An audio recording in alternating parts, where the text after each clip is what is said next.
జాలి లేని కాలం కాటుకు బలి అయిన బతుకులు, విధి వంచనతో ఒంటరి బతుకులు, కాలి కడుపు ఆకలి కేకతో అల్లాడే అనాథలు,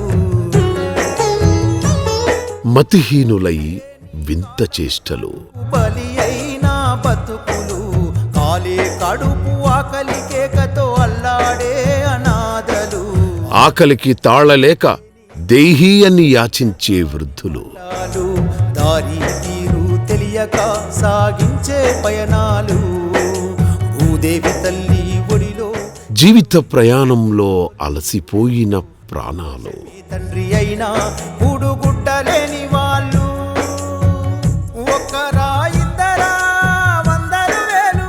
సమాజంలో ఇలాంటి ఏకాకులెందరో ఆకుల్లా రాలిపోతున్నారు.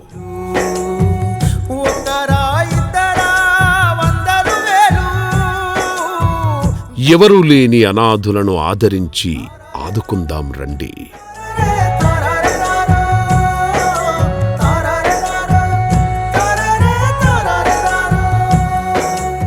అనాథులు లేని సమాజం కోసం కృషి చేస్తున్న అమ్మా నాన్న అనాథాశ్రమానికి సహకరించండి. మానవత్వమా ఓసారి తల ఎత్తి చూద్దాం, అమ్మా నాన్న అనాథాశ్రమం నీకు నిలువుటద్దం. ఇటువంటి అనాథులు కనబడితే మాకెందుకులే అని అనుకోకుండా సమీప పోలీసులకు లేదా మాకు సమాచారం అందించి మానవత్వాన్ని చాటండి.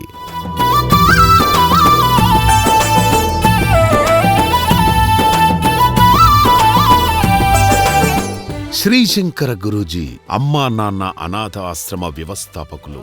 12 ఏళ్ల ప్రాయం, పరుల కోసమే తన జననం, నిస్వార్థంతో తన పయనం, నిజాయతే తన గమనం.